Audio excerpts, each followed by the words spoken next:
Try your luck betting on Jade?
Brace yourselves.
What a nuisance.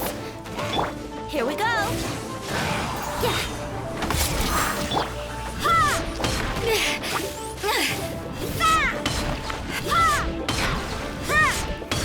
Judgment. No escape. Judgment.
This will slow things down.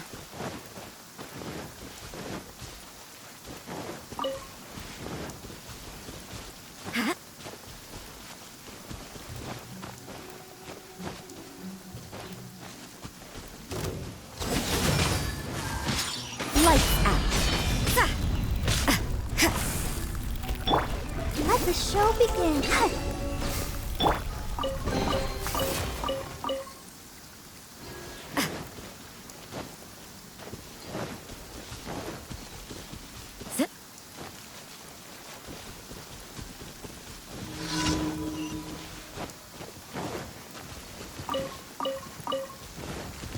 Think you can get away?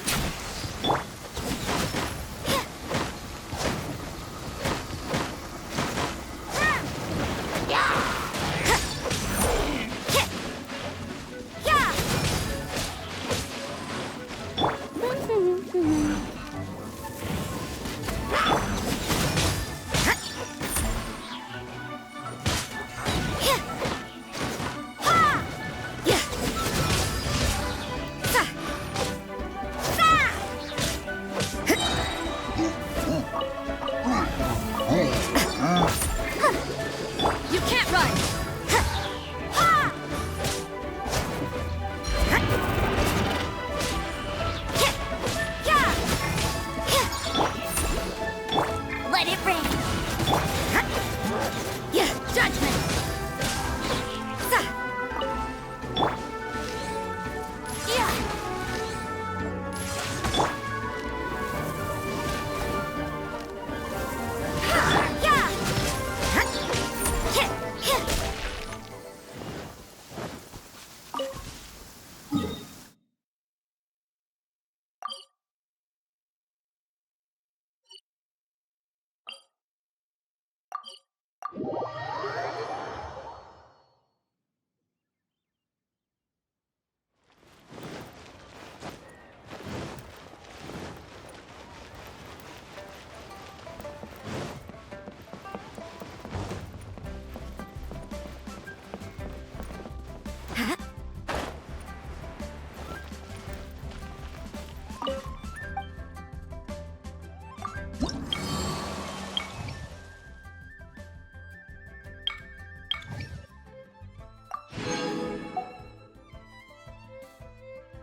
past your...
Maybe I might cut out to be a hunter.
Zip.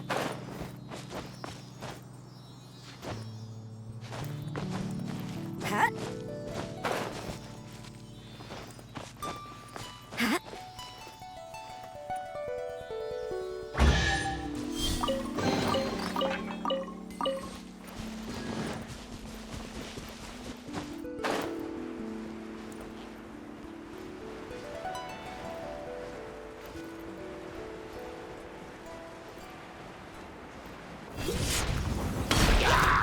I'll protect us. Yahoo! Time for takeoff.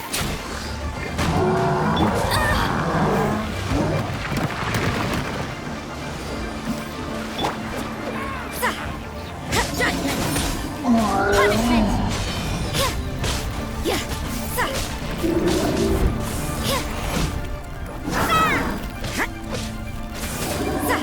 Here we go. Zip.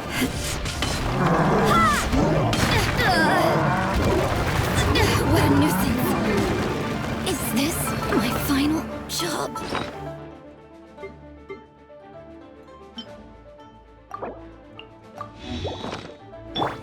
Ready, steady, go!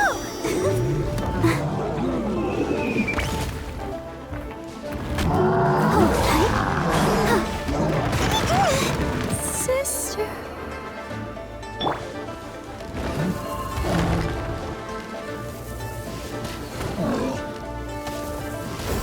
Go, go, Baron Bunny!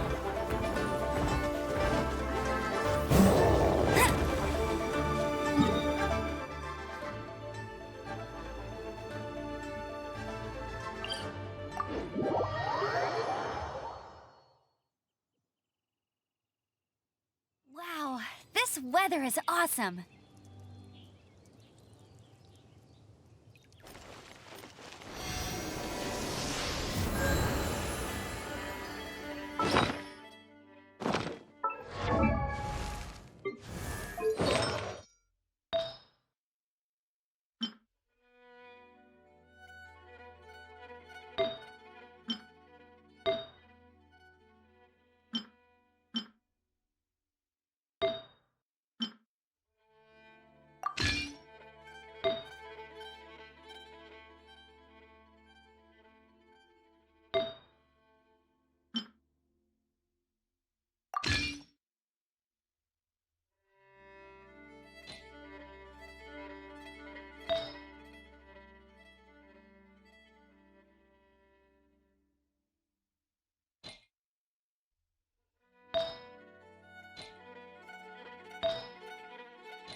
This will slow things.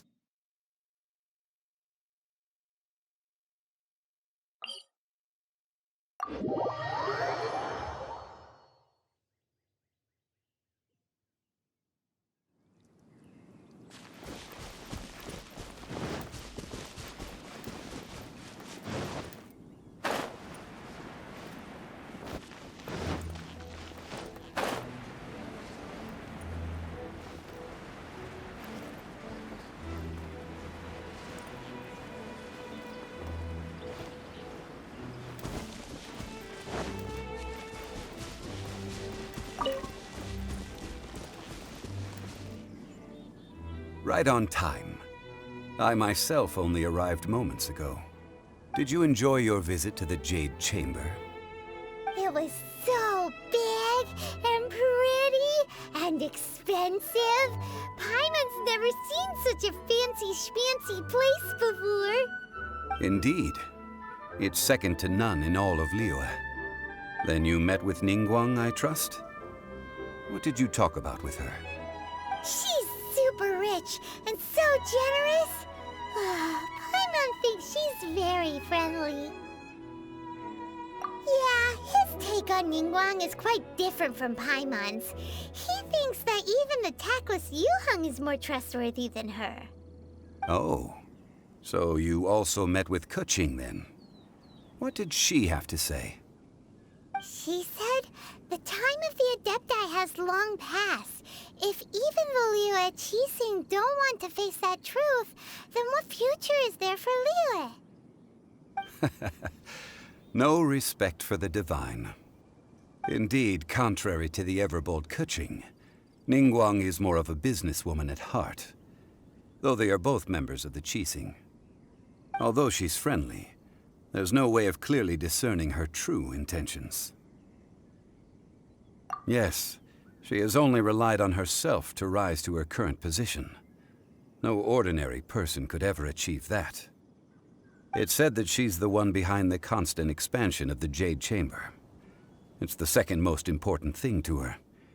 Even if she ever gave up the position of Tianquan, she would never give up the Jade Chamber.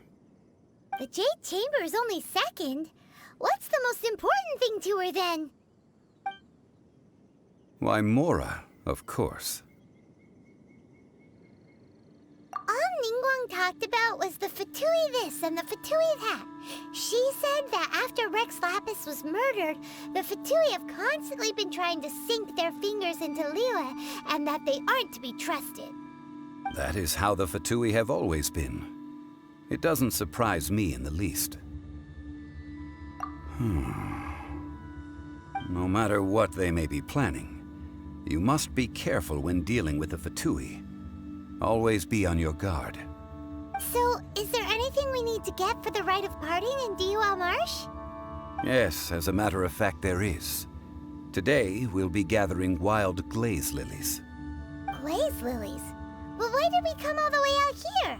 Doesn't the garden in Yujing Terrace have some? Even Qingse Village has glaze lilies. Oh, right! Paimon remembers that Madame Ping is always tending to flowers. Maybe we could ask her. No. Those lilies have all been gardened by people. They won't do it all. Dihua Marsh used to be full of glaze lilies. It is a sort of joyful flower that listens to human song. Before the Archon War, Dihua Marsh was all dry land and fertile soil. But the war caused landslides, and the land was flooded, turning it into the marsh you see now. Nearly all the glaze lilies were wiped out. Of course, there are some kinds of flowers that have been preserved and gardened by people in the city. But very few people know that glaze lilies may still be found in the wild. Wild glaze lilies have the strongest fragrance.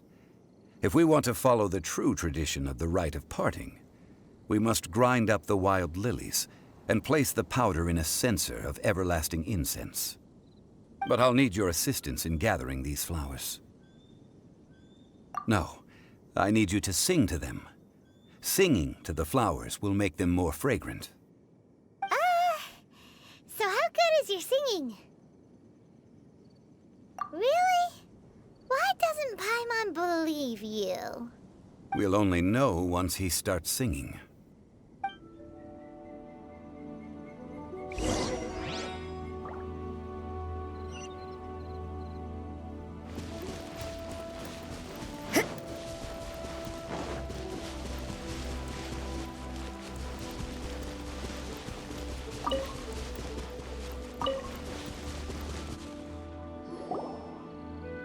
It's time to sing, whenever you're ready. Da da da da da da da da da da. What happened? These flowers are jumping. They look really angry. Is it because you sang a song for Mondstadt that they don't understand Liyue?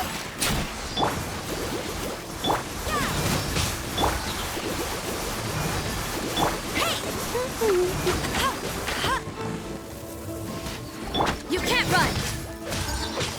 Ha! Shiver! Hit! Ah! Ha! Ha! Ha! Sa! Hit! Let's play! Ha! Let it rain!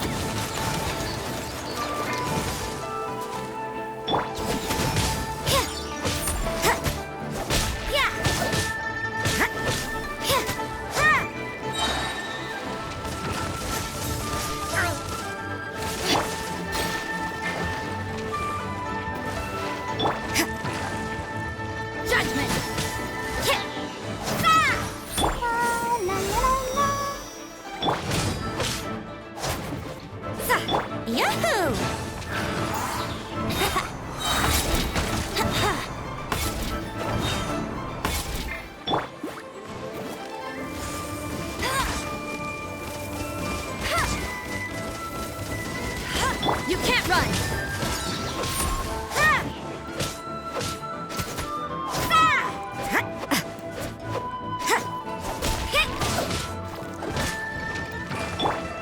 Time for takeoff. Let's dance. Judgment!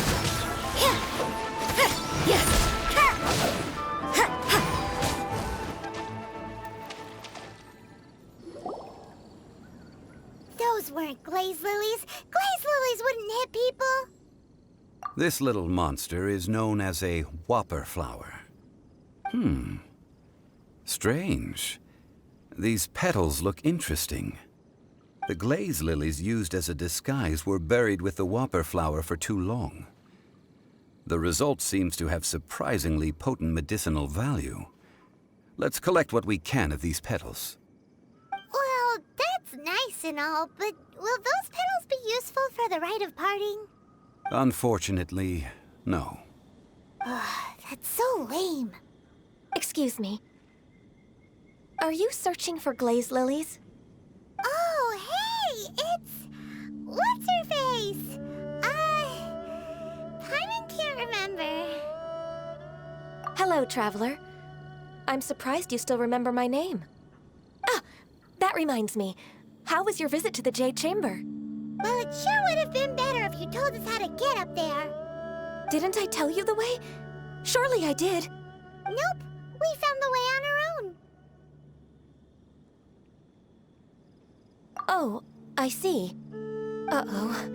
I guess I really did forget to tell them. Something seems a little off about Ganyu. She's acting different from the first time we met. Where's her serious attitude now?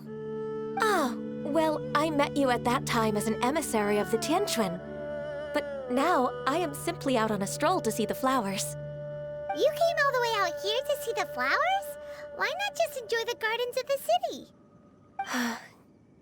Guizhong Terrace is where Rex Lapis parted from this world. If I strolled through those lonely gardens now, I wouldn't be able to bear it. Whenever my duties take me near Guizhong Terrace these days, I draw the windows to block my view of the gardens. Oh, sorry. We shouldn't have brought it up. No, it's quite all right. I just haven't processed my emotions yet. When the Archon War came to its end 2,000 years ago, The first iteration of the 7 would gather in Liyue and drink with Rex Lapis. But 5 of those original 7 had already passed before Rex Lapis. It's truly a changing of the guard. Yes. Now that the spirit of Rex Lapis has returned to the heavens, only Barbados of Mondstadt remains of the first 7.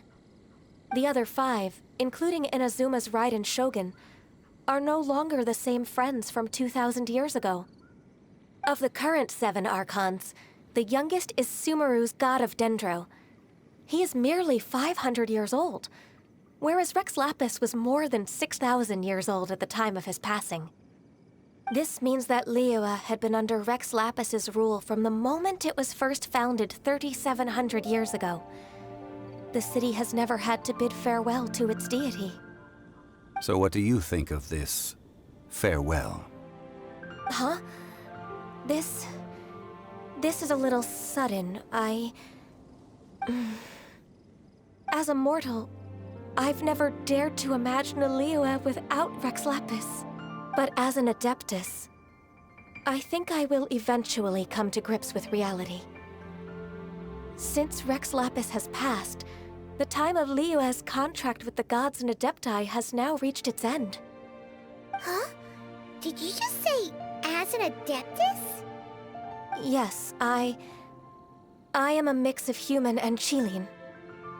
Adeptus blood flows through my veins. I fought for Rex Lapis and the city of Liyue during the Archon War.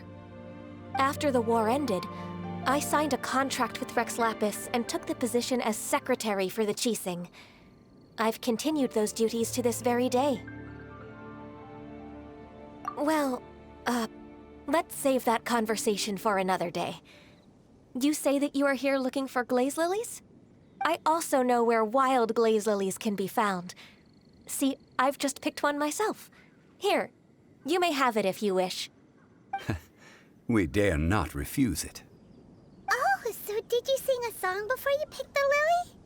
Indeed, I did. I know this tradition well. In fact, I sang a local Liyue ballad to it. Wow, so you really know your stuff, too. Thanks, Ganyu. No, it is you who I should be thanking. If not for this chance meeting, I never thought that I would be able to contribute to the upcoming farewell for our ancient lord. If you would excuse me, I should return to my work now. Good luck.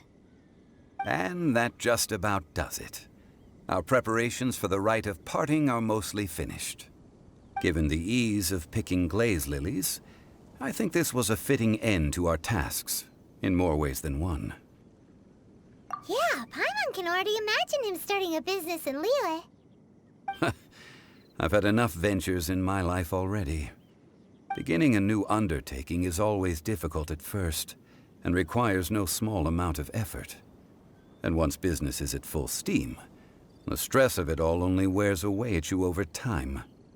So you must be careful to take the time to step back and re-examine yourself. If left unchecked, the wear and tear on your heart may go well past mending. Wow. See? Zhongli sounds like he's already seen it all. Alright, I think it's about time we head back to Liyue Harbor now.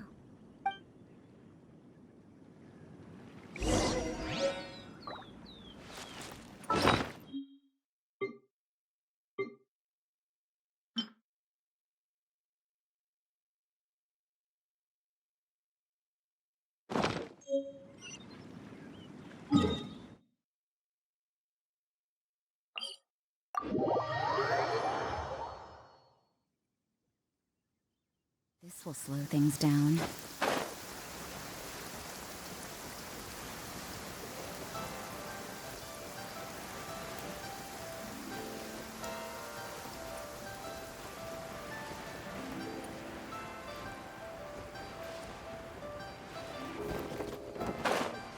Huh? What happened? The city gate is swarming with Millilith and... the Fatui? This atmosphere is highly abnormal. It seems as though something big has happened. Ah, you're the consultant to Wangsheng Funeral Parlor. Mr. Zhongli, I presume. The Millilith are watching our every move now. These are desperate times. We mustn't act rashly. desperate times? The Adepti of Joyun Karst are finally on the move. Do they intend to exercise force? Most likely. I've heard that some members of the Qixing have already gone to meet them. Well, I say meet, but it's more like they're attempting to stall the Adepti outside the city. However, both sides were quite obstinate and hit an impasse. It seems inevitable, given the current situation. The Adepti do not acknowledge the Qixing. They only acknowledge the contracts of the Geo-Archon. If the two sides come to blows, Liyue Harbor will be in no position to stop them. Surely the Liyue Qixing are not the sort to give in so easily. Their boneheadedness is known throughout the lands. Yet it's because of that obstinacy that mortals and Adepti are now on the verge of conflict. And what now? How is it that the Fatui have come under fire? That's all Ningguang's doing. She proclaimed that in these tumultuous times, the Millelith must rein in the actions of the Fatui. Only now do they want to start keeping tabs on us? That's the Qixing for you. Anyway, Mr. Zhongli, you're one of Childe's close associates. Please understand that your actions will reflect on us. Don't let anyone catch you off guard. It looks like things are about to boil over in Liyue Harbor. Do you intend to use your neutral identity as an intermediary between both sides? Or will you use your sword to turn the balance? Neither path is an easy one. Oh, by the way, Mr. Zhongli, we've heard that the Wangsheng funeral parlor has also been caught up in all of this. They're currently squaring off with the authorities at the gates. Things are taking a turn for the worse. I'm afraid I must leave now to handle things back at Wangsheng funeral parlor. I hope that Master Hu has been able to keep things under control for the moment. Consider your next course of action carefully, traveler. If you're trying to prevent an explosion, it may be wisest to look for the fuse first. Having connections with the Fatui seems to be quite the double-edged sword. So what does Zhongli mean by looking for the fuse? Oh, Paimon gets it! If there's anyone that wants to see the whole city turned upside down, it's definitely him! He must be waiting for the moment when no one is watching to do something really bad. But where could we find him now? Where would he go at a time like this?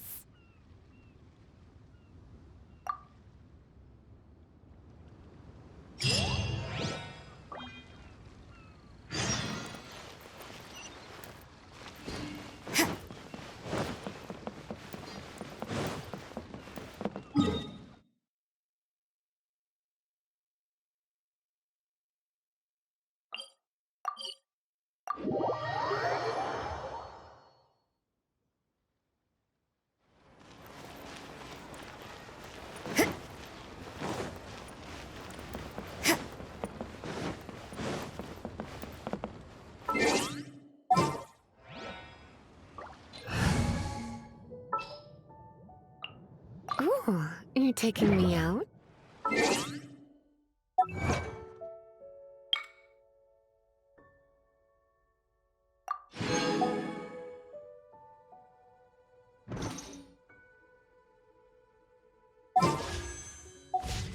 Work hard and live each day to the fullest.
The golden house? It looked impressive enough from the outside, but who would have guessed that it was even fancier on the inside? And so full of Mora. This is where all of Teyvat's Mora is minted, right? In that case, maybe they won't notice if a few Mora go missing. Oh, so it's a trap! Tricky, tricky. Good thing Paimon's got you here. But even if we can't take any, we can still have a closer look, right? Or better yet, take a nap on top of a mountain of Mora. It's like a dream come true. Oh, right. Back to business. It's quiet. Too quiet. Surely someone's gotta be guarding something as important as the Exuvia. Huh? Look! What happened here? Uh-oh. Paimon smells trouble. Quick! We have to go make sure that the Exuvia is all right.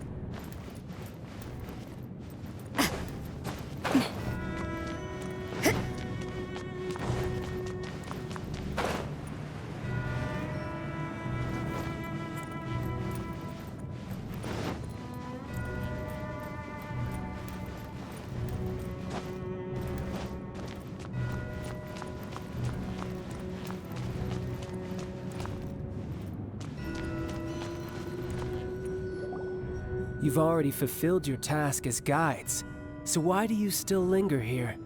Haven't you already seen enough trouble for today? Huh? Who's there? If you were Fatui, I imagine that you would be entitled to a generous reward from the Tsaritsa herself. But now, you're nothing but dross, and you're in my way. Although I'm deeply grateful to you that I was able to effortlessly find this secret location, don't you think that trying to stop me now would just be wasted effort? Stopping the Mora Mints, hiding away the Exuvia. The Chising are really pulling out all the stops this time.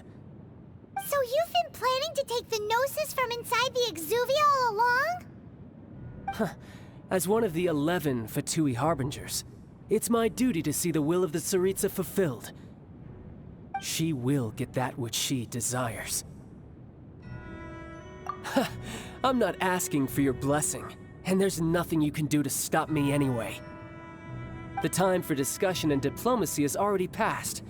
I mean, if it were up to me, I would have skipped that stage to begin with. But I'm willing to do as the Tsaritsa deems fit. Either way, we now come to my favorite part. A simple pleasure, and one that I am oh so delighted to be sharing with you. The battle. Battle? So you're the type that goes looking for trouble, huh? You could say that. When Signora offended the deities outside the cathedral in Mondstadt, she swiftly left the scene once her mission was accomplished. Instead of confronting you directly, she chose to rely on the snow and ice to make her escape. She wouldn't want the knights to come running towards the sound of battle now, would she? When she faces a worthy opponent, she will prioritize her mission, weigh the outcomes, and consider the consequences of her actions. But as for me, the greatest pleasure of being a Harbinger lies in crossing blades with strong opponents. We won't let what happened in Mondstadt ever happen again! Oh, so you intend to fight me? Good. I won't kill you, Traveler. I'll just play along, to feel the thrill of battle. Besides, you could never defeat me, not even in your wildest dreams. But hey, try to relish the fight anyway, because if you ask me, without that, what else is there?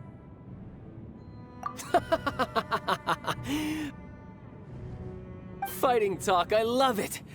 Now let's see you live up to it. This chance is hard to come by.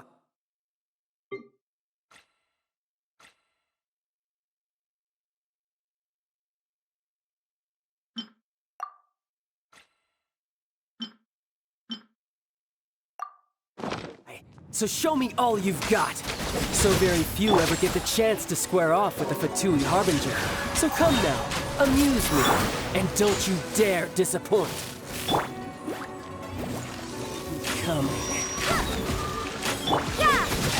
Punishment! Come a little closer. Let's spark things up. Yeah!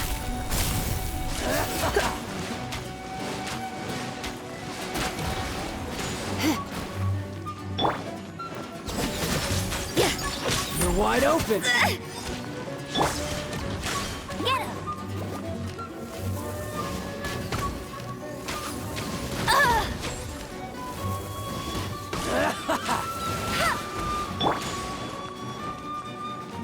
Get him! Celestial Voyager. How rude!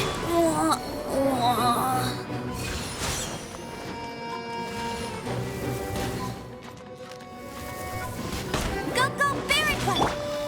Don't be such a brook. Looks like I got carried away.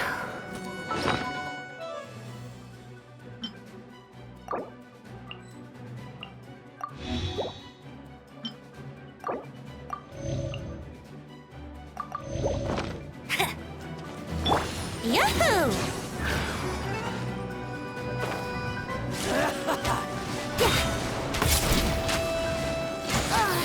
Judgment! A fine opportunity.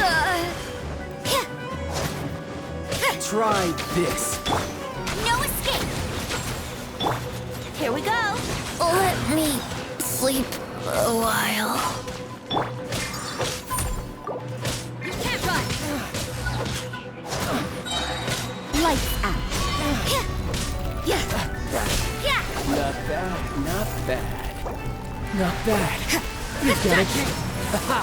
Good. No wonder Senora was so wary of you.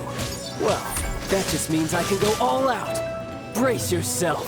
This is about to get tough. Now, show me what you can do against the might of a Harbinger.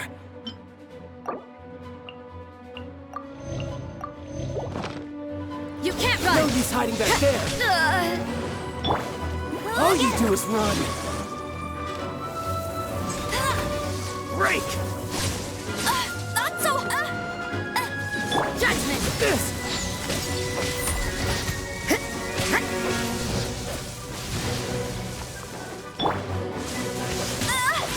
Go, Barret Buddy! What a nuisance! Judgment!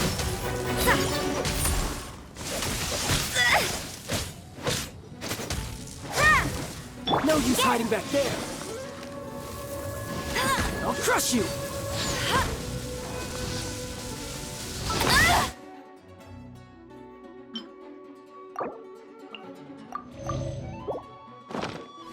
You got me.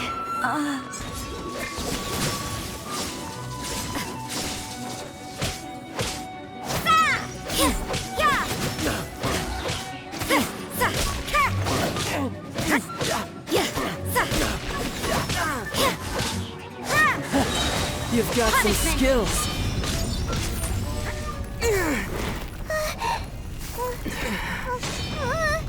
Not bad. Your swordsmanship is quite impressive. But that's about as far as you'll get.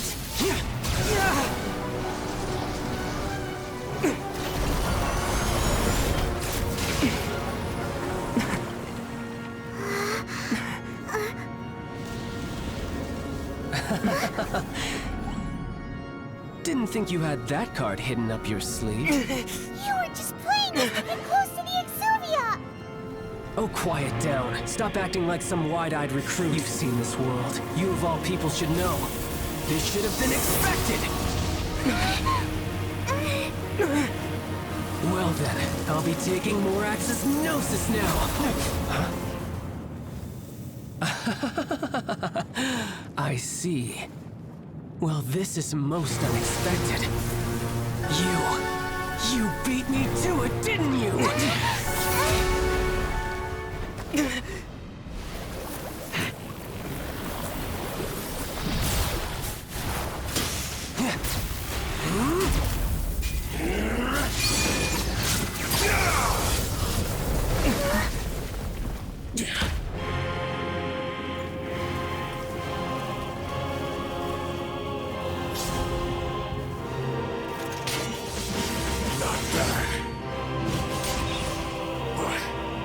This is going to cost you!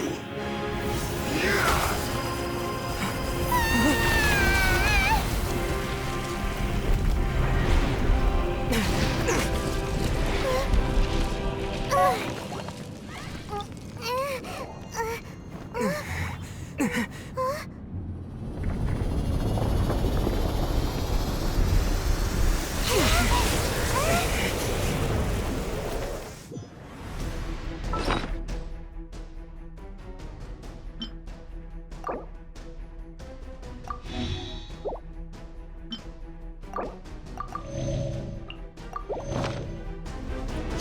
To the Gnosis ahead of me, didn't you?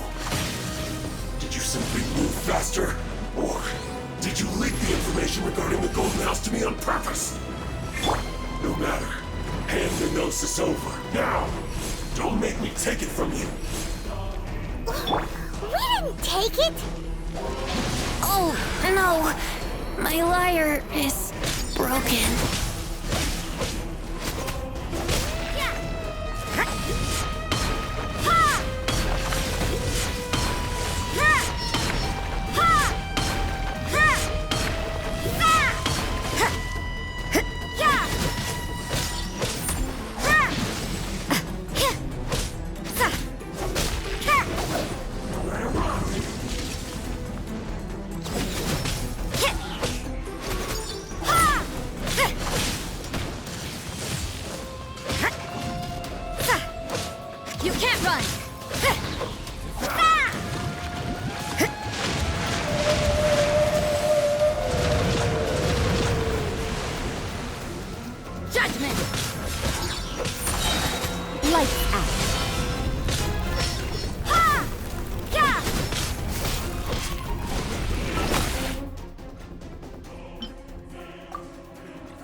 Die here.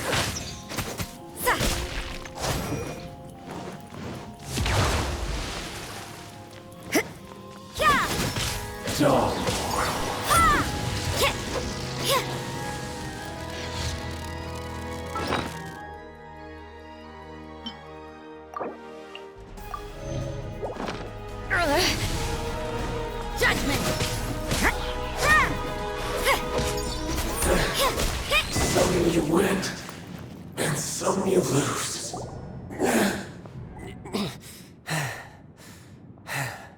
Look! Childe's back to normal again! Well then, time to cool off.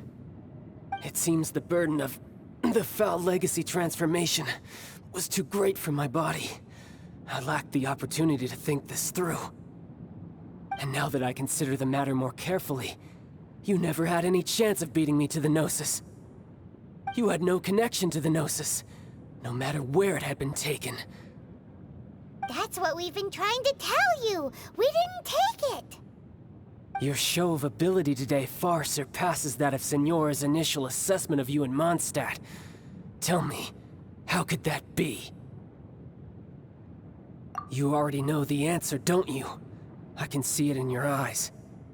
But if that is a secret you wish to keep, I guess I'll just have to curb my curiosity. This battle has already left me satisfied. Anyone who strives as I do to grow stronger shall be called a friend, even if our friendship can only be shown in battle against one another. Pretty sure that's not the normal way to make friends.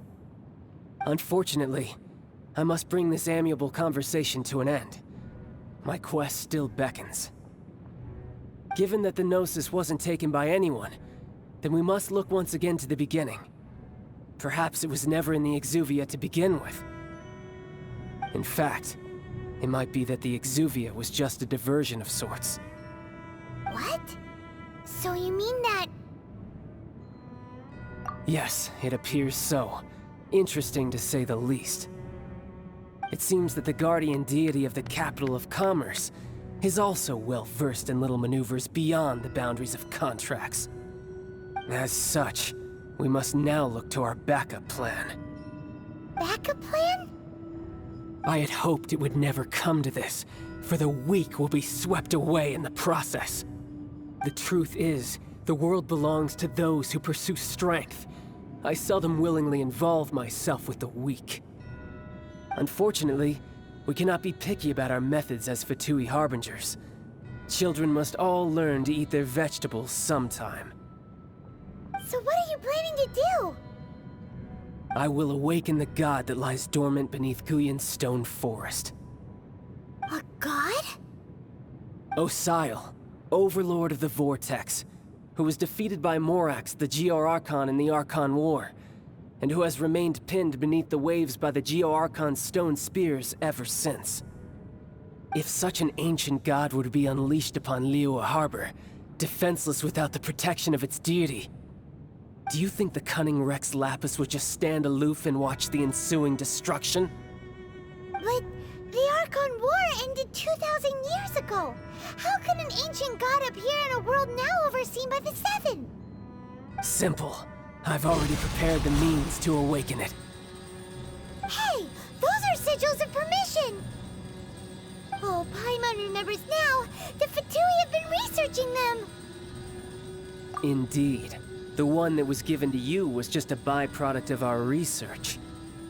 With the power of so many sigils of permission concentrated in one place, along with that which was bestowed upon me as a harbinger by our Tsaritsa, breaking the subduing might of the Geo-Archon spears for a time should be no obstacle. Using the powers of ancient gods in such a situation fails to interest me, and is largely against my principles. But knowing that such an action will not only force the Geo-Archon to show its hand, but you as well, that makes matters a little more intriguing.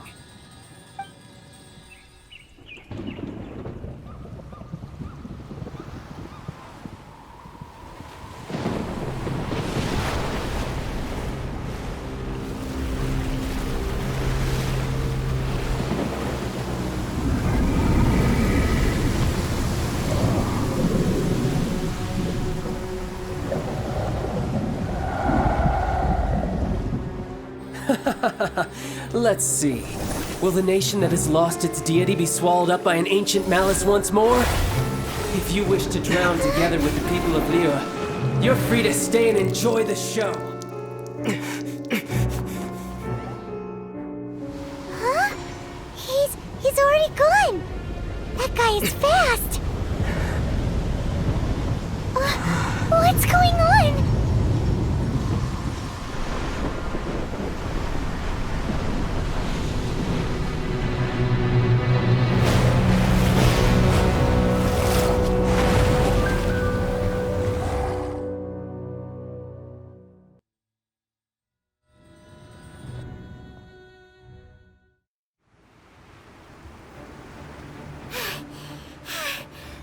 Exhausted. If we hadn't happened to see the Jade Chamber flying over just as we came out of the Golden House, we really wouldn't have known which way to go. Did we make it in time? Is the Overlord of the Vortex still in the sea? It hasn't destroyed Liyue yet, has it? What are you doing here? Huh? Hold on. It's the Adepti.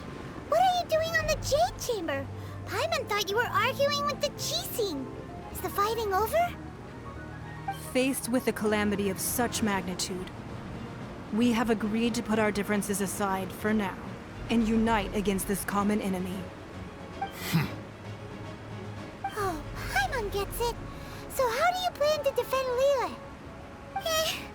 Just seeing this Overlord of the Vortex guy puts a pit in Paimon's tummy, even from all the way out here. It's not just you. We've got new Millelith recruits who can't even stand at attention without shaking. The force of an ancient god's presence seems to be too much for ordinary people to handle. Which is why we must stop that monster before it gets any closer to Liyue Harbor.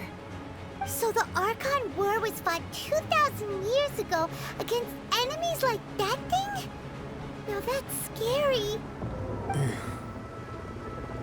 So will the power of the Qixing, Millelith, and Adepti gathered here be enough to stop that god?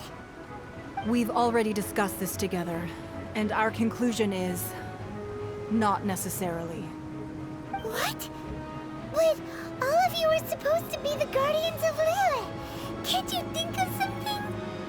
One certainly could. Huh? The Qixing did once research the matter of the Guizhong Ballista when it piqued their fancy. And as fate would have it, one who did craft the Guizhong Ballista with one's own hands is here. For what could you mortals ever learn of Adepti mechanisms? Yet, it would take one, but a little tinkering to turn this ballista into an engine of war beyond your wildest thoughts. I suppose this is one blessing from the Adepti that we should be thankful for. So be it. We shall use the upgraded Guizhong Ballista to fight off that god. All the Adepti here can lend their strength to man it. We haven't a moment to spare. Our battle begins now. Yep.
The three Adepti are manning the Guizhong Ballista. Do not let the Fatui disturb their work! All able Millelith!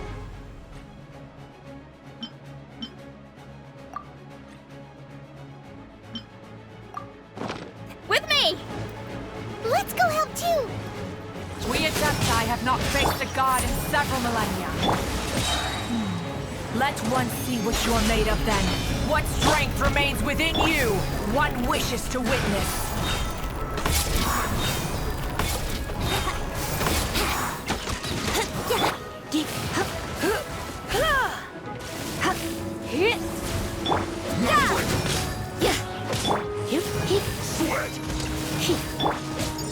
My work finished. Let's move. You can't run!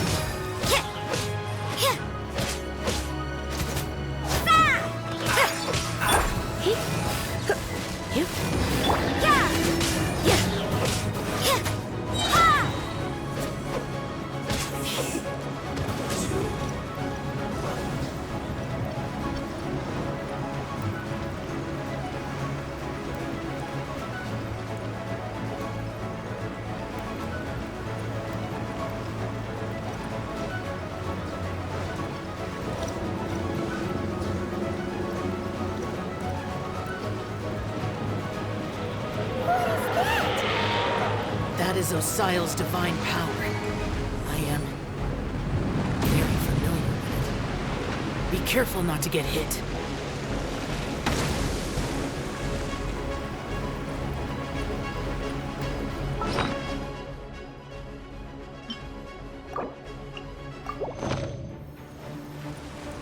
The Fatui! Their attacks are unrelenting!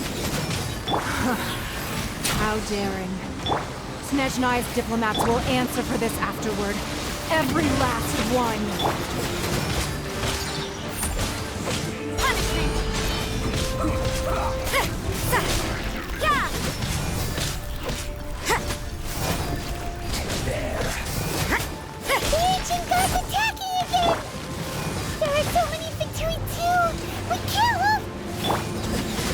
Were you about to say we can't hold them, children?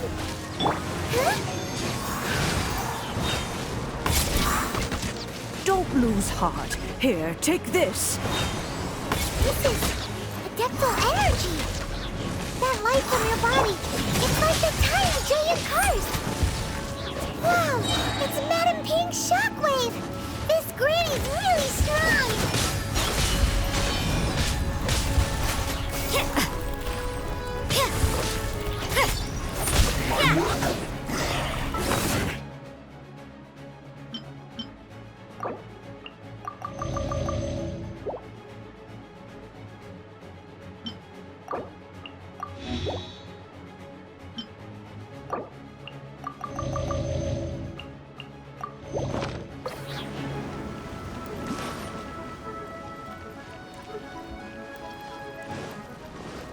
You can't run!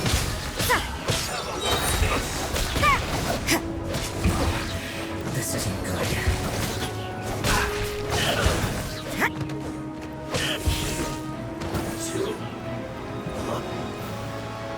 With the blood of the Chilean, I guard you against evil! Cast your fear of injury by the wayside, and fight with all your might! I too did this during the Archon War! So this is what Ganyu's like in a fight! My name means swiftness. Take my power and run as I do. We're going too fast!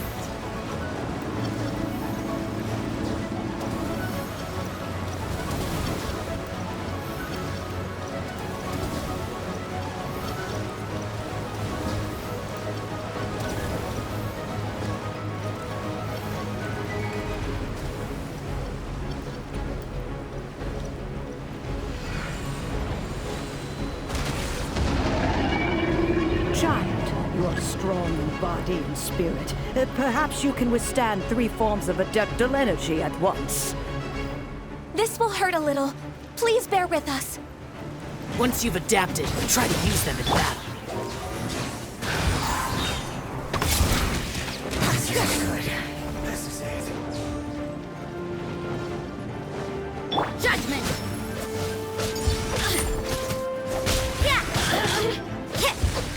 Here we go! Just once.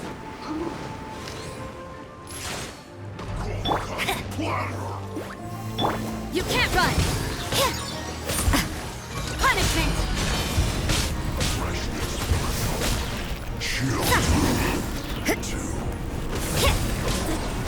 Exercise caution!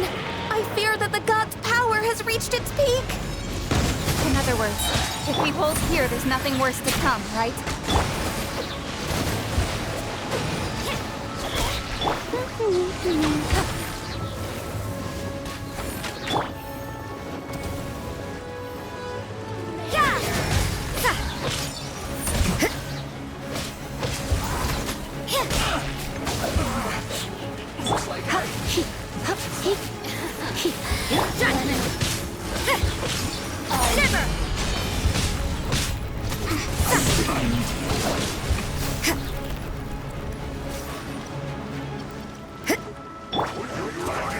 Think you can get away?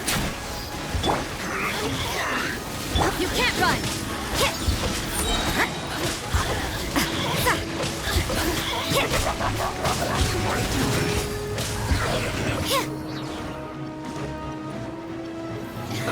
Punishment! The Batui's numbers are thinning! Fight on, comrades! Once we finish this lot off, the Adepti will be able to deal with the god in peace.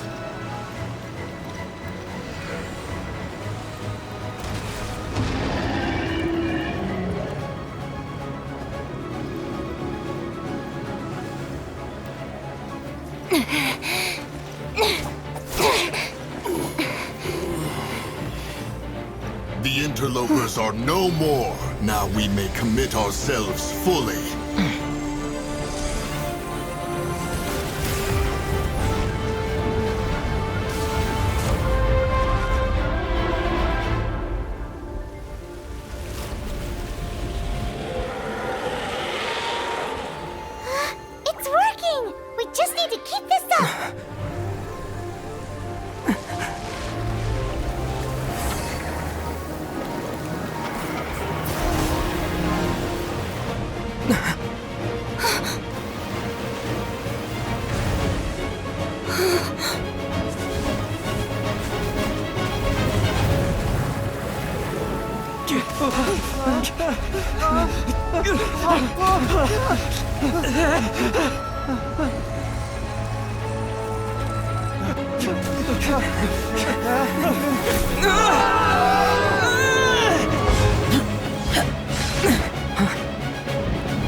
Be careful now. The Guizhong Ballista is destroyed. Without its covering fire, retaliation shall be difficult. But the Jade Chamber is our last line of defense. We can't give another inch, no matter what. I have another idea. What do you mean, Lady Ningguang? I'll sacrifice the Jade Chamber. What is the meaning of this? I understand. Traveler, lend me a hand. Farewell, old friend. Goodbye for now. Let us meet again in the future.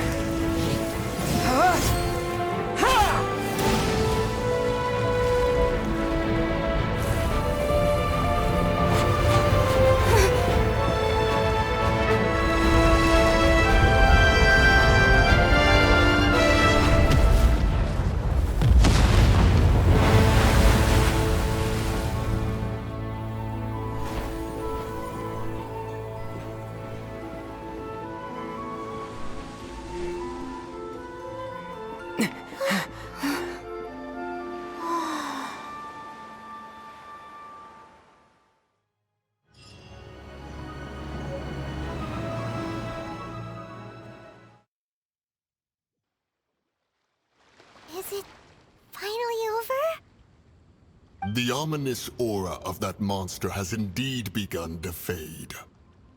The effects of the Sigil of Permission last but a short time. It will be some time before the Overlord of the Vortex can make any waves again. We are indebted to you for your assistance. If the Adepti hadn't happened to be here, the future of Liyue Harbor would surely have been in great jeopardy. Save your flattery. We didn't just happen to be here. Surely you won't pretend to have forgotten the reason for which we came. Come now. There's no need for such harsh words, Cloud Retainer. I've heard that when Ningguang began learning to do business, she had already started setting aside part of her then limited income in preparation for building the Jade Chamber. At first, it was only the size of a small room, but with continued expansion, it has become the palace that lies before you now. It is a testament to Ningguang's entire life, both as a businesswoman and as the backbone of the Liyue Qixing. Seeing the Jade Chamber destroyed in the defense of Liyue means much to her. To me, such cooperation and sacrifice deserves at least some recognition, don't you agree? Well, I was really hoping you would say that such sacrifice could at least be used as some leverage in our negotiations. Thank you all for hearing me out. We know very well why the Adepti came here today. But please forgive us. We cannot yield to your wishes. Oh? 3,700 years. According to our records, the Adepti signed a contract with Rex Lapis to protect Liyue 3,700 years ago. Even to this very day, Liyue and its lands have stood the test of time, immovable as stone, just as it was thousands of years before. This is truly no small feat. But that does not mean that the Liyue of today is the same city as it was all those years ago. Do not merely cast your protective gaze upon the land. Instead, focus your sights on our city and each of the citizens that dwell within it. Are you questioning our means of protecting Liyue? I mean no offense. I simply hope that our Adepti forebears would see Liyue in a new light. Forebears, you say? One doubts you would be fit to be part of such a lineage. This morning, Rex Lapis appeared to me in a dream. What? In the dream, I yearned to tell him that we Qixing, though mortal, are equally bound to the contract. Each passing generation of the Qixing leaves many things of value to be inherited by the next generation. I also thought to tell him how the past generations of Qixing had strove under his rule to survive in our mortal world, establishing a network of contracts which has since come to be known as trade. But I dared not speak. I could only gaze at him in silence until the moment I awoke. Oh, Ningguang. Yet another perspective. What are you trying to say, Outlander?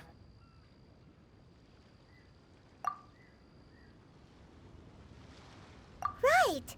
That's something that happened in Mondstadt. It's a story about the Four Winds and the people of the Animal Archon. The Animal Archon sought to quell the strife between the two sides, because he believed that such conflict would only scar the hearts of both, and that nothing good would come of it.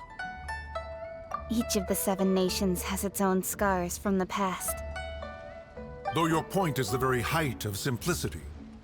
As Adepti, we've become a laughingstock, to be chastised thus by an outlander who has lent us such succor. All right, all right. Didn't Ningguang suggest that we should focus on the city and each of its citizens? I know I already have, so why not see for yourselves? I apologize for appearing in full armor. I am afraid I cannot show the proper courtesies. And who are you? I am Feng Yan, a sergeant of the Millelith. I have come to extend my thanks to the Adepti. I thought this battle would perhaps be my last. But thanks to the aid of the Adepti, our forces were not as badly battered as I feared we might be. Although I am a mere mortal soldier, I promise to hold the line and never betray the grace given to us by the illuminated Adepti this day.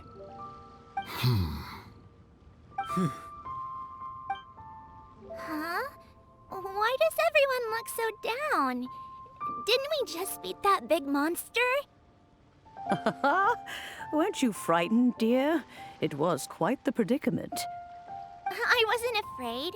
All the strong Millelith guards were there, and those powerful heroes with their visions were there. Everyone was there. When danger is near, everyone always protects me. And the rest of the time, they make fun toys and tasty snacks and loads of things that make the harbor so pretty. Thanks for protecting Liyue Harbor. Please come visit us for the next lantern rite. Unfortunately, we wouldn't be able to participate. Huh? Because we are Adepti. Oh, okay. It must be hard being an Adeptus. Aww. You see, this is what Liyue is like today. The country of contracts is grateful to the Adepti for their protection. But it is no longer necessary for the city to rely on the Adepti's power to solve every little niggling matter. Although their blood is weak, there is still strength to be found in those we call mortals. The time of contracts between gods and Liyue has long since passed. Now is the time of contracts between Liyue and its people. Seeing the port around us now, it is hard not to feel a bit out of place. Wouldn't you say so, Cloud Retainer? Your line of inquiry is askew. One did not spearhead this expedition to Liyue Harbor. Seems like the Adepti have had a change of heart. Let us return now. Eager to leave, Conqueror of Demons. Yes, one understands what the Conqueror of Demons means. The city of Liyue has changed much after our long separation. One fears that by the time one finally grasps the new contracts of Liyue, you humans would have once again changed the place beyond recognition. Fair enough. Away we shall, and return whence we came.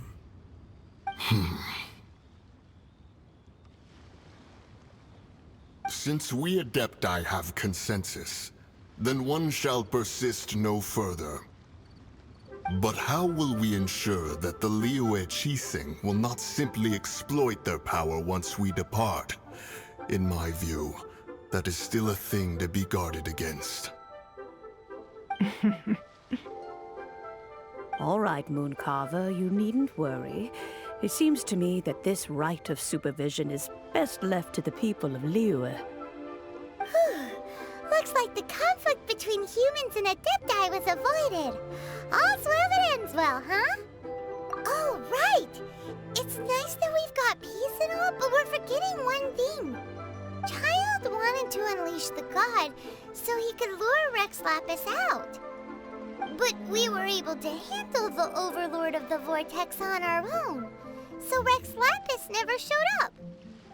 Oh, and speaking of that, don't we still need to get to the bottom of that Archon's death, too?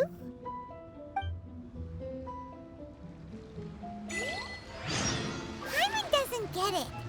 But isn't the strongest lead we have the Adepti-less Rite of Parting that we're organizing? No idea where Zhongli's gone. Let's ask for him at Wangshen Funeral Parlor.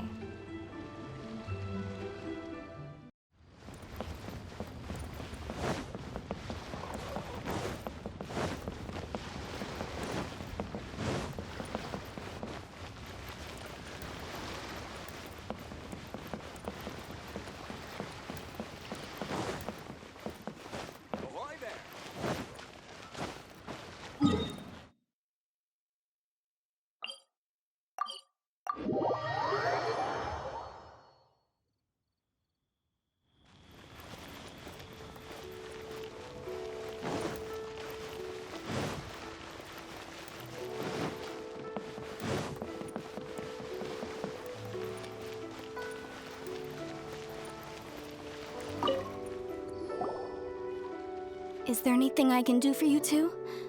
I'm afraid that Wangshen Funeral Parlor isn't in the best state to receive guests. We've come to see Zhongli. Could you please tell him we're here? Unfortunately, Zhongli isn't here at the moment. It seems he went to Northland Bank. Doesn't the Northland Bank belong to the Fatui? Last time we saw Zhongli was before we went to the Golden House. Do you think he doesn't know about the attack on Liyue? Visiting the Fatui at a time like this could only mean more trouble. We had better go and make sure that everything is okay.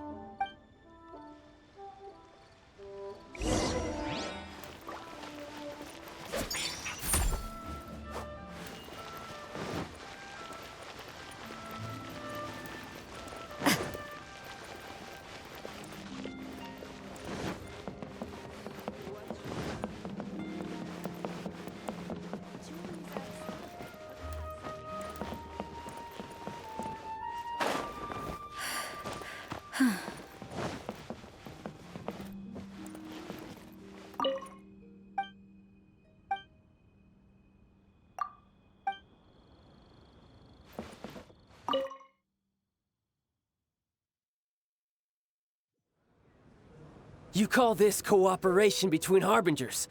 Cooperation involves communication, you know. Don't take it to heart, child. Besides, aren't you happy that you got to skip the formalities and bring chaos to the land? I'm sure you must have enjoyed that. Oh, it seems that some of your friends have arrived. Hey, it's Zhongli and Childe. And you! You're also one of the Harbingers? It's you two. I believe we've met once before. In the city of Bards, was it? I'm glad you still remember my name.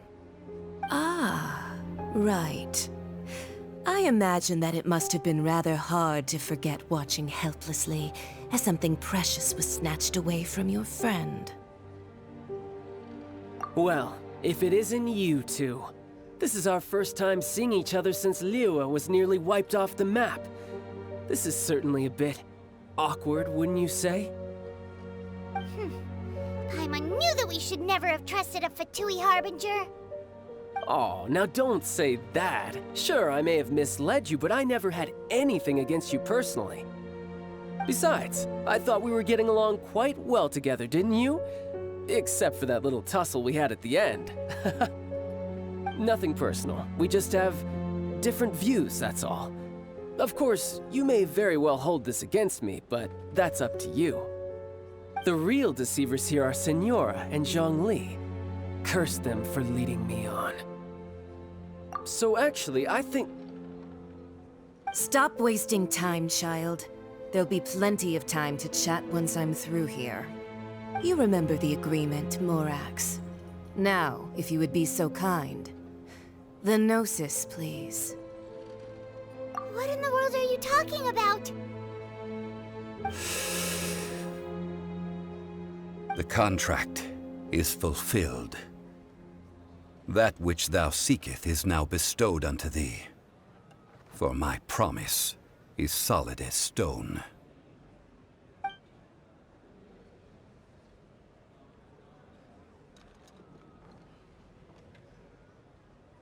How sanctimonious.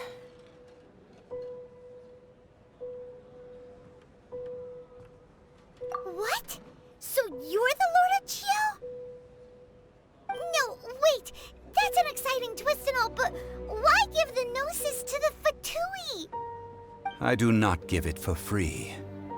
I give it as agreed upon in the contract. For it is a matter solely between the Tsaritsa and I. Yeah, you don't think you went a little bit too far with that whole fake death thing? Everyone was preparing the ceremony for you, and splat! This big dragon falls out of the sky, and all of Liyue goes into an uproar. Talk about a disaster. Gathering all the forces that had been bubbling behind the scenes, and then stirring them together in a pot that was bound to boil over. That's what he wanted to see, am I right? Wait, what? Perhaps it's best that I explain.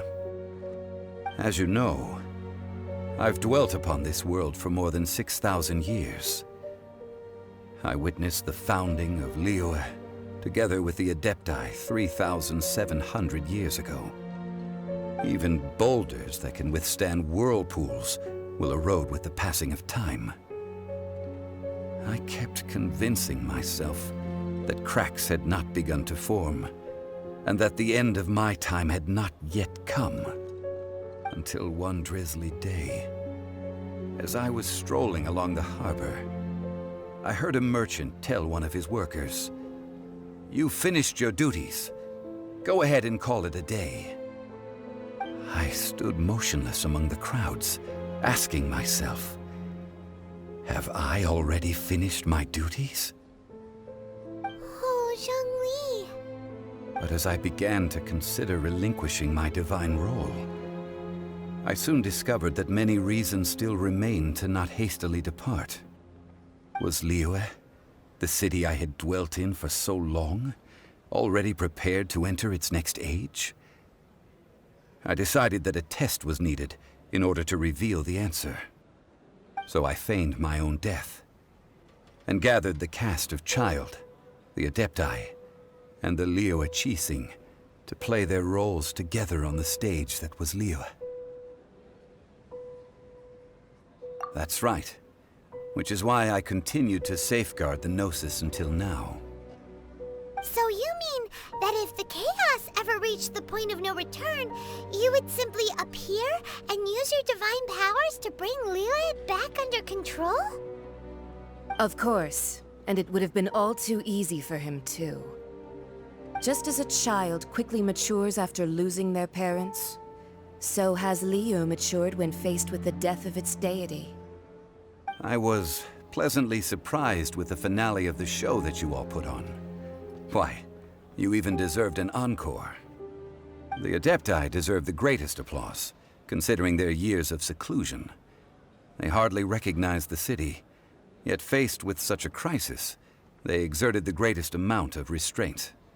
Not only did they manage to cooperate with the Qixing, but in the end, they even tried to understand the heart of the people. And hats off to the emissary dispatched by the Cryo-Archon to fulfill our contract, Senora. She managed to keep everything she knew in strict confidence, far from the eavesdropping ears of her colleague Childe, just as I had requested. All the while, I carried on as Zhongli, and fulfilled the traditions of Liyue in this mortal form. Thank you for walking that path with me, traveler. These things were all a part of my script. The only unforeseen plot twist was the conduct of the Liyue Qixing. I had expected them to do no more than the Adepti, to come to the defense of Liyue.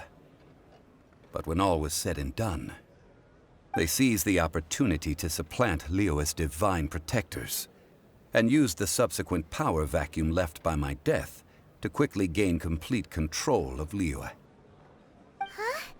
That doesn't sound good at all! Ha!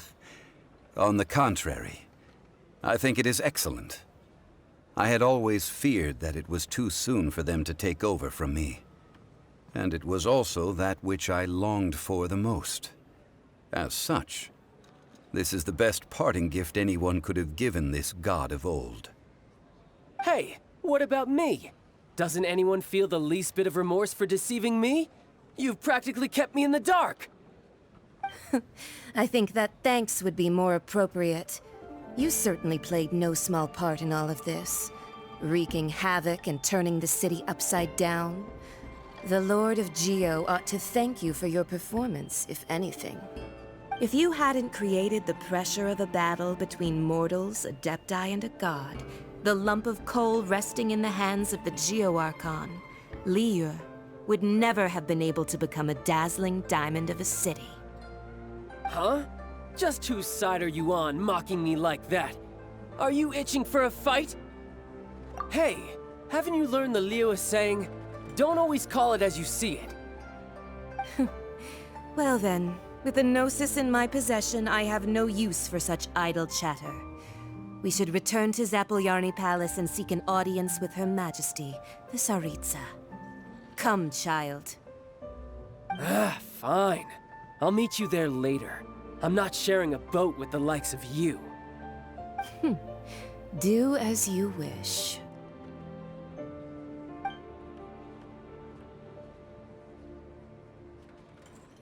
Now then, is there anything else you wish to ask me?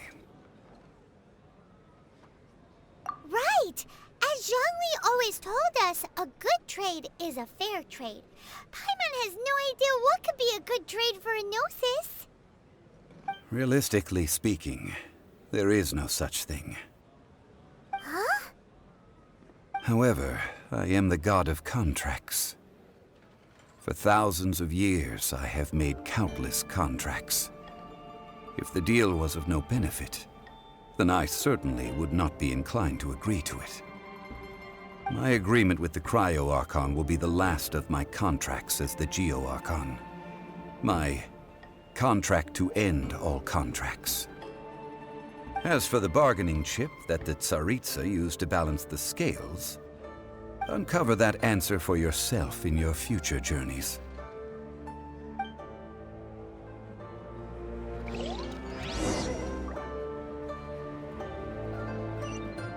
Paimon can't absorb so much information at once. So, Zhongli, what sort of contract did you sign with the Cryo-Archon? Paimon's so curious. One of the clauses of our contract was not to divulge any of its contents. Ugh, you're so petty.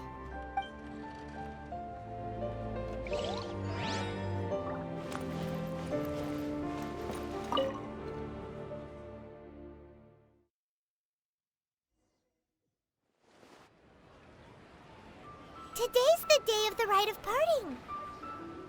Although the star of the show is fake, we've spent so much time trying to organize it, it would be a real shame not to go there now.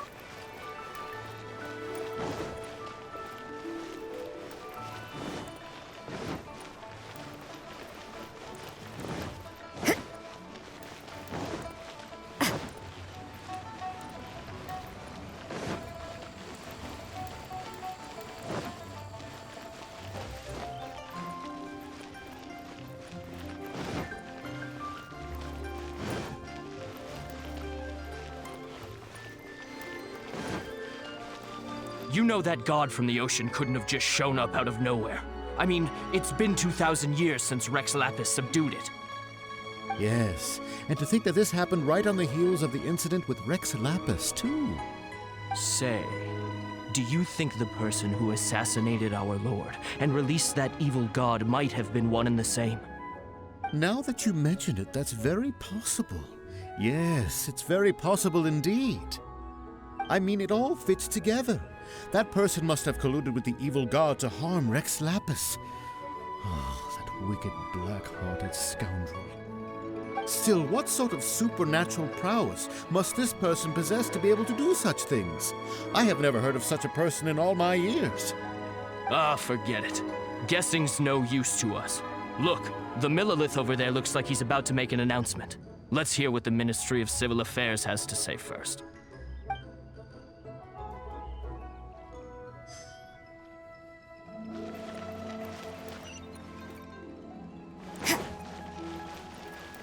Oh, well, since we're going through with this Rite of Parting, I guess it means that those rumors hit the nail on the head. So Rex Lapis is really... But they didn't catch the culprit, did they? Oh, come on. Do you think that the assassin could have been a normal person? You know what I think. I don't think any of the gossip on the streets you hear from those shady types is worth anything. There's only one real possibility in my mind. I've heard that the assassin was that Fatui fellow. Youngish, pretty high in rank.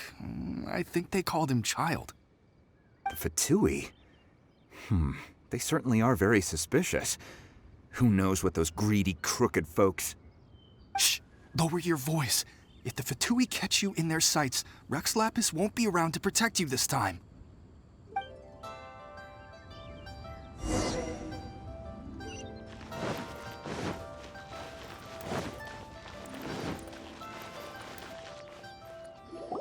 Hear ye all! The Qixing's words.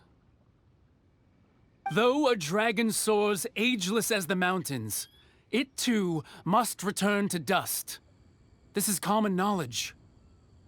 Gods and Adepti live glorious lives, but both light and shadow have their season. So too must they face divinely appointed trials. Rumors and hearsay abound on the streets that Rex Lapis was murdered. Now, let the truth be revealed. Having been thwarted in his trial, Rex Lapis's soul has recouped the celestial heights. He beseeches the people of Liyue to grieve not and to let not their hearts be saddened. Nor are they to believe street-born rumors or indulge in baseless speculation.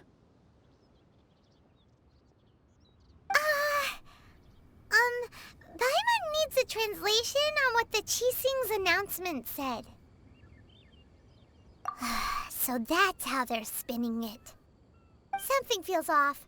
Why would they suddenly give up looking for the murderer? Not to mention how this excuse sounds like something they just made up on the spot. Could the Qixing already have known that Rex Lapis wasn't dead?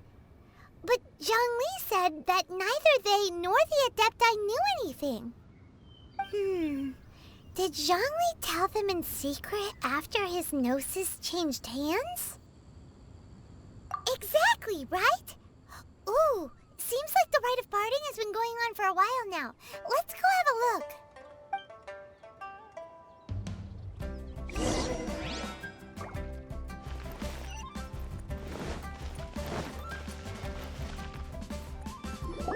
Look, it's Ningguang and Keqing. Are they saying something? Are their speeches over? As said previously, Rex Lapis's soul returning to the heavens is the end of the contract.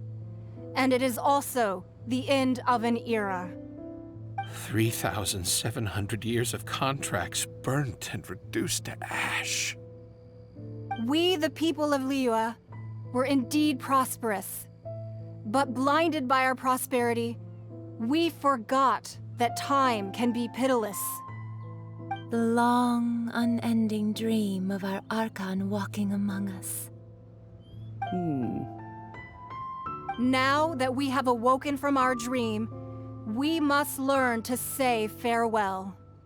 Will you stand with us as we re-establish our contracts?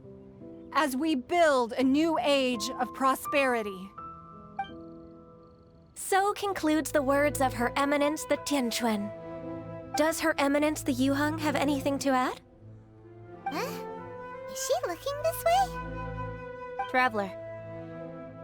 Yikes! She really is looking our way! Is that the traveler who they say defeated the ancient god? So young. The Liyue Qixing always repay their debts. And as you have heard, our eyes see far and our reach is long. Name your price. You deserve that much. Whoa.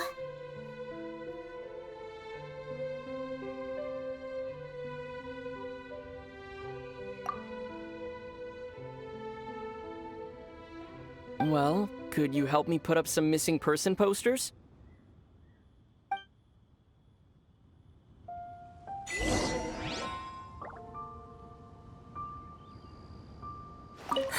And to think I'd put my best perfume on before coming here, thinking you'd like it.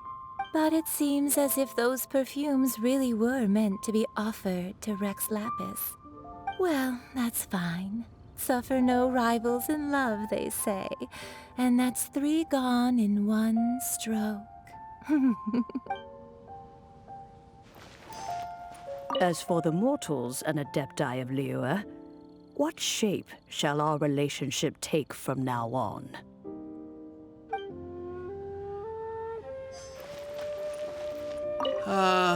Rex Lapis. Rex Lapis. Now that I think about it, if everyone's of the same mind as me, perhaps mementos for Rex Lapis might be the best short-term business opportunity.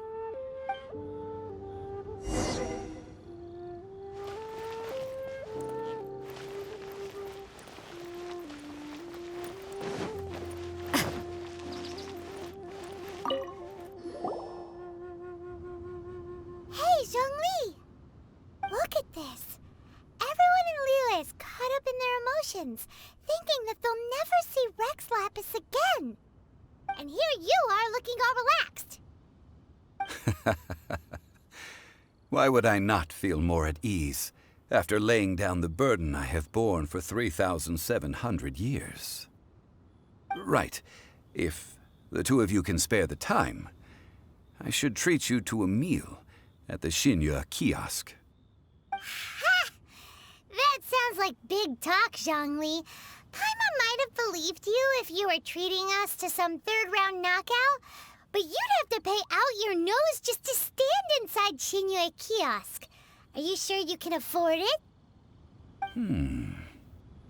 You're right. I do like the Mora. As the Rex Lapis Morax, I can easily create Mora. But since I have chosen to walk this earth as the mortal Zhongli, I should abide by the same rules that mortals do. When I was journeying with you, though I still had the Gnosis in hand, I knew that I must soon retire from my role as an Archon, so I had to rehearse a little for my new life. Oh, no wonder! Paimon gets it now. You didn't look at the price tags when we were spending because you've never had to. But since you weren't used to not being able to just make more Mora as and when you wanted to, you had to try becoming a parasite to society who lives off of other people's credit. Well, we were only spending Fatui money. You don't have to say it like that. In the City of Commerce, we do not merely exchange money or goods. We also exchange knowledge, memories, and foresight, as well as positions, roles, and lives. The Archon Morax could never experience life as the true mortal Zhongli could, no matter how many times he descended to be with his people. I must thank you for that. I will treasure the memories that I made as Zhongli, traveling the streets of Liyue with you. That is true. But there is no journey that does not end. No meetings without partings. should make a move and continue our search for the Seven. I fear that continuing your journey may be difficult. The nation that neighbors Liyue by sea, Inazuma, is presently closed. Yes, the nation has been closed by order of its deity, the Electro-Archon Ball. And just as the people of Liyue preferred to call me Rex Lapis, she too goes by another name among locals in Inazuma. Paimon thinks we've heard that one before. Raiden? That is the case. And since Raiden is also the shogun of the Inazuma Bakufu, people call her the Raiden Shogun. That said, though people at the wharf were saying that the situation in Inazuma is very tense, Paimon doesn't remember that always being the case. It wasn't that bad last year. Zhongli, since you're Rex Lapis, shouldn't you know something about what's happening there? Just how did Inazuma become a closed nation? It's because of visions. Visions? When faced with circumstances beyond their control, humans often bemoan their lack of power. But if a person shows true strength of will at a desperate and fateful moment in their life, the gods will look upon them with favor. This is what visions are. Magical foci bestowed upon those who have been acknowledged by the gods. Uh-huh. That's how people in Teyvat see it. But starting from last year, the Raiden Shogun began promulgating the Vision Hunt Decree. Vision Hunt Decree? Yes. It was an order to seize all visions within Inazuma's borders, and to inlay them upon the hands of a statue of the thousand-armed, hundred-eyed god. They want to seize visions. But why? Aren't visions blessings from the gods? I should think that in the Raiden Shogun's eyes, it is precisely because they are divine blessings that they should be under the sole dominion of divinity. Whoa, that's harsh. The Animo Archon is the god of freedom, and the Geo Archon is the god of contracts. For her part, the Raiden Shogun is the god of eternity. It seems as though she has finally decided to eliminate any unstable elements that could pose a threat to her eternal realm. The fact that even I, the oldest of the seven, have now passed away, will only strengthen her resolve to pursue eternity. Knowing her, she must have again quoted that adage she is most fond of when proclaiming that decree to her people. 7 ideals for 7 gods, and of these, eternity is nearest unto heaven. All right then. Was there anything else you wish to know? Ah, that was a good one. Failing a divine trial. How they came up with that excuse, I will never know. That said, the reason why the Qixing were so eager to resolve the incident and stop pursuing the culprit was indeed because they received news in secret that Rex Lapis was not dead. I hinted as much to the Adepti as well. How did I accomplish that, you ask? Have you ever heard of this particularly convenient Adepti art known as gifting dreams and visions? All right then. Was there anything else you wish to know? Yeah, about that. Before the Qixing made their announcement, we listened to a lot of people talking on the way. Most of them put the blame for everything on Childe. These are indeed false accusations. But it remains undeniably true that Childe did send people to the Jade Chamber to prevent the Adepti and the Qixing from defeating the ancient god. I've heard that Ningguang is busy milking that for all it's worth on the foreign relations front at the moment, browbeating the envoys of the Fatui. Ha! Those poor Snezhnayan diplomats. If it were not for Childe's exalted position as a harbinger, I'm certain that they would have shifted all the blame to him and called for his dismissal by now. All right then. Was there anything else you wish to know? The time of the Adepti has long passed, If even the Liyue Qixing don't want to face that truth, then what future is there for Liyue? Kuching is absolutely right in saying this. Now, though I did laud Ningguang's desire for power, believing this to be a good thing, and thought as a matter of course that she must have been behind the Qixing's plan to take governing power over Liyue from the hands of the gods and Adepti, could the original person who brought up the idea of seizing power have been... All right then. Was there anything else you wish to know? That's right. Zhongli, now that you don't have your gnosis, what's going to happen to all the Mora in Teyvat? Since Morax is dead, are they all just gonna disappear? Also, isn't the Golden House the only mint in the entire continent? Will it even continue to work? The Mora present now will not vanish. But the Golden House will indeed have to cease operations for a lengthy period of time, since creating Mora requires the use of the Geo-Archon's power. This is terrible! We're all about to run out of Mora! The world is coming to an end! Yes, this is indeed a major issue from a financial standpoint. Well, I suppose we'll just leave such troublesome matters to the Liyue Qixing to debate. Then, did you at least set some private funds aside for yourself? Oh, a private fund. This does seem like a good, logical, common-sense idea. It's a shame. What's a shame? It's a shame that I didn't think of it at the time. All right then. Was there anything else you wish to know? Well then, I suppose you'll have to find a way to get inside this closed nation. Have patience.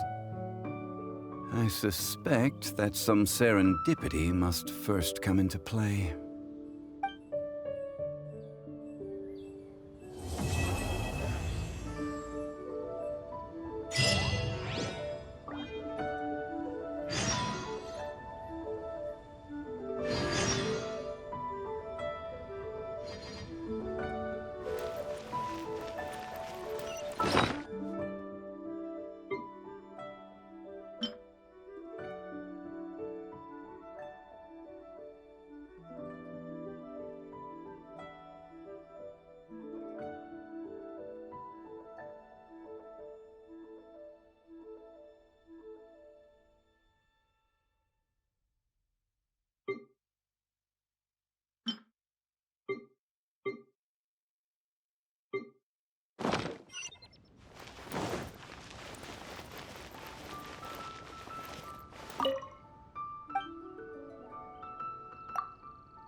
Children, come. You've arrived at just the right moment. I've been looking for you. Oh, what is it, Granny? Need any help? Oh, no. You've done so much for Liyue Harbor already. I could hardly ask for more. In fact, my old friends and I have been putting our heads together to think of what sort of gift we might give you in return. A gift? For Paimon? Oh, child, you are so very modest. Uncommonly so, even. But you mustn't decline this gift. I simply won't allow it. When you traversed my old teapot in search of the cleansing bell, I heard your little friend mention that you often camp out in the wilds. That simply won't do. Especially since I imagine you still have a very long journey ahead of you. Fortunately, I have not yet grown so old as to see my subspace creation abilities atrophy. Oh, did my friends never mention that to you? Well then, it is a blessing we old folks once received from Rex Lapis, part of our illumination, if you will. I will not go into too much detail, but subspace creation is the ability to create a small, autonomous pocket world. The teapot that you entered previously was a little trinket created using that ability. So, in the eyes of an Adeptus, creating a magic teapot world is just child's play, huh? Oh, indeed, the teapot is nothing to boast of. One such as myself must depart from this realm to create a world of one's own. Rex Lapis, on the other hand, moved mountains and seas. That is what one might call an exercise of true power.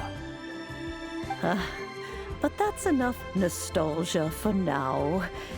The gift that I have prepared for you just requires a few final materials to add the finishing touch. That's right! Finding stuff's what we're good at, after all.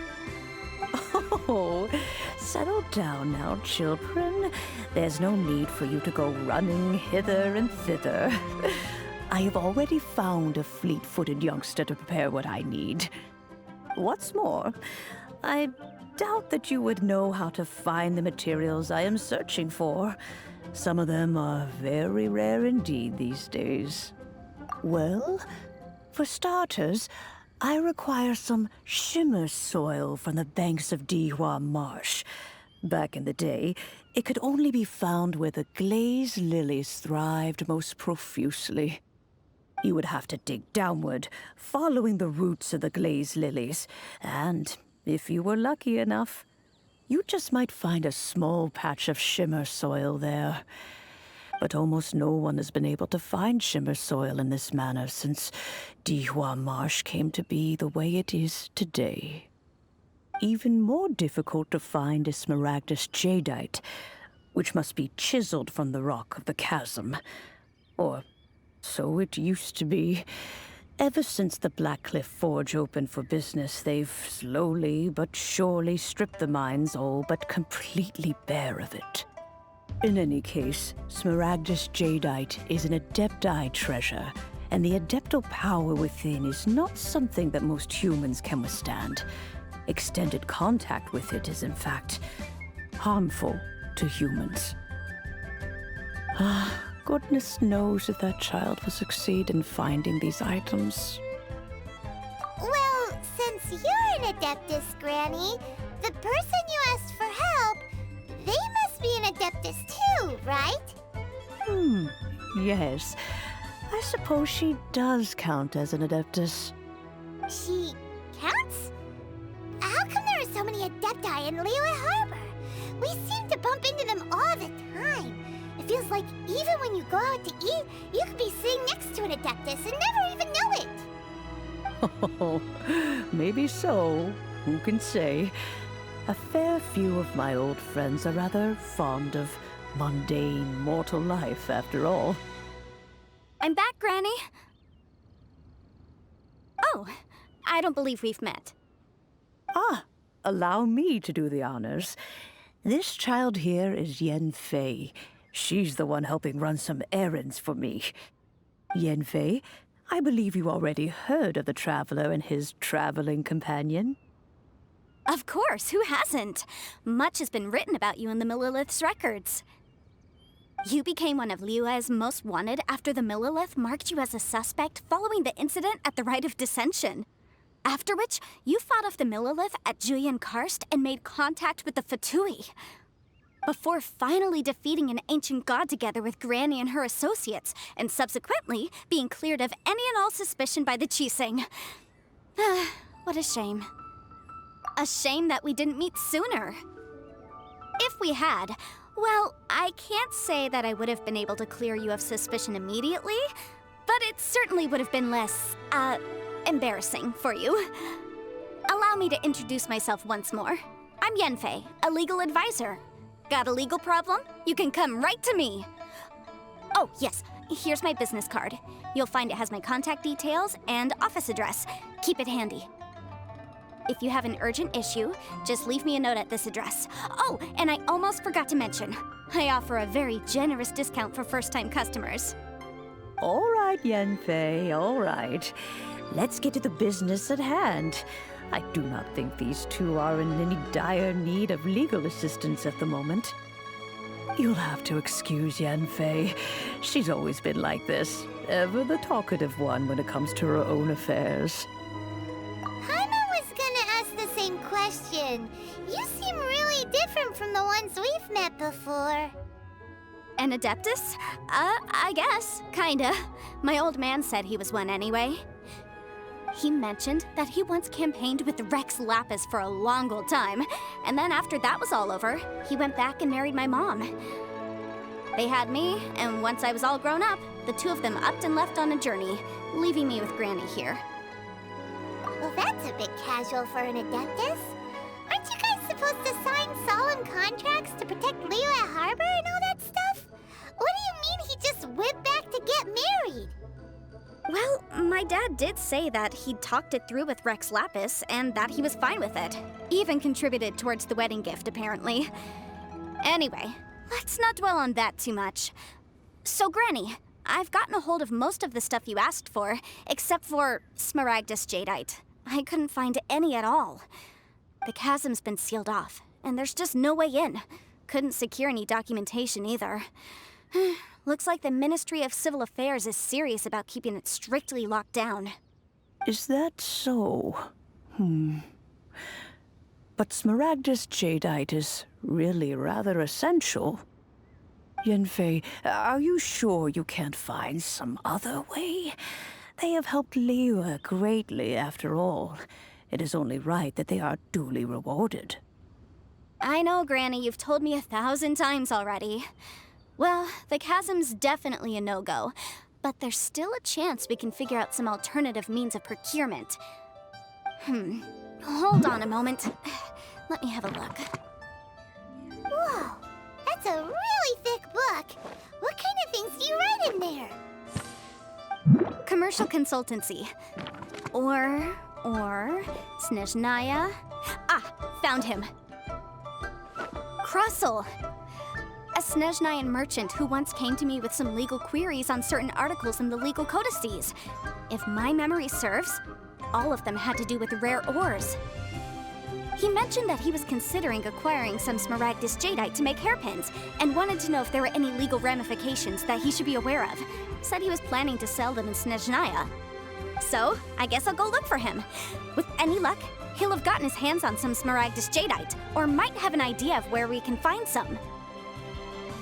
Oh, you want to join me? I suppose that's no problem, but it's best if you just stand by and watch. If you try to get involved, you'll only risk placing yourself in legal jeopardy. Wow, an Adeptus imploring us to avoid incurring legal liability. Well, that's a first for sure. Best we be a little more careful than usual while we're with her.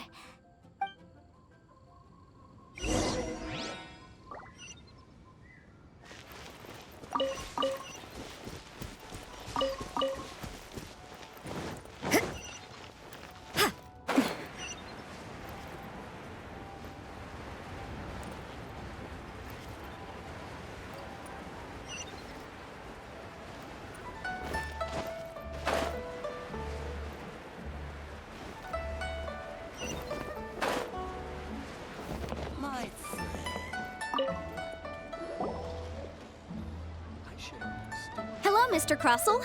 How's business been? Oh, good, very good. All thanks to your advice, Miss Yanfei. What brings you here today?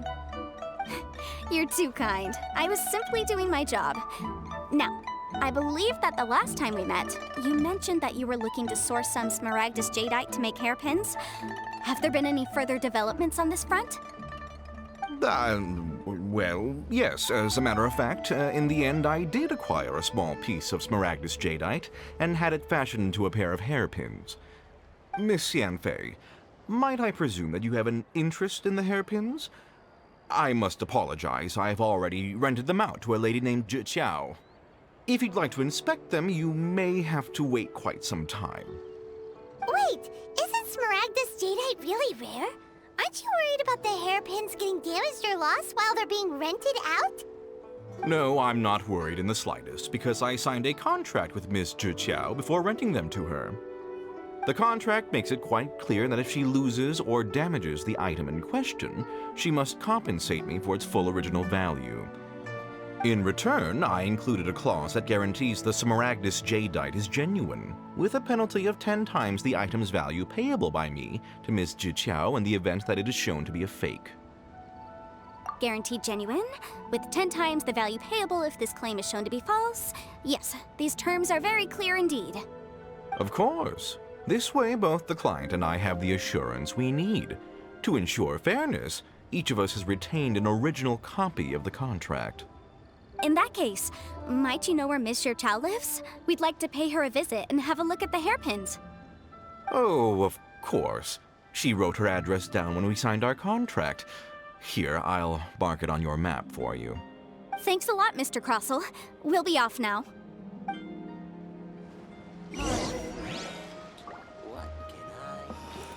Why did they have to give me that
Traveler, please, over here. It has been a while since you joined the Adventurers Guild. Are your adventures going smoothly?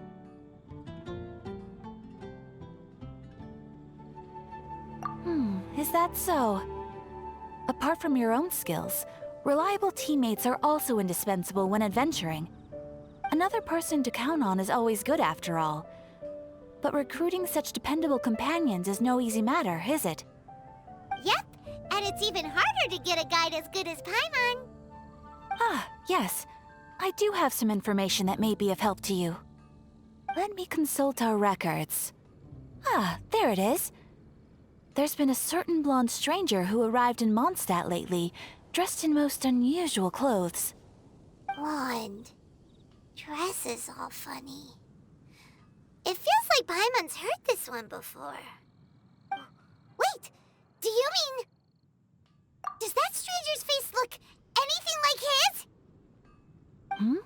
Like the honorary knights? No, they couldn't look more different. This stranger is a very tall man, and even has an eye patch. Seriously? How does this have anything to do with Kaya? Eye patches can't prove that you're related anyway.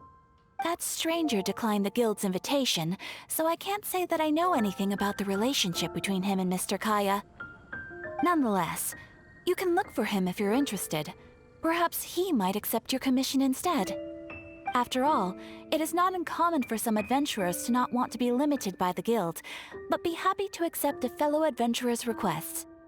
And should the stranger be a strong adventurer indeed, he would certainly be a big help on your journey. Please don't talk down on yourself like that.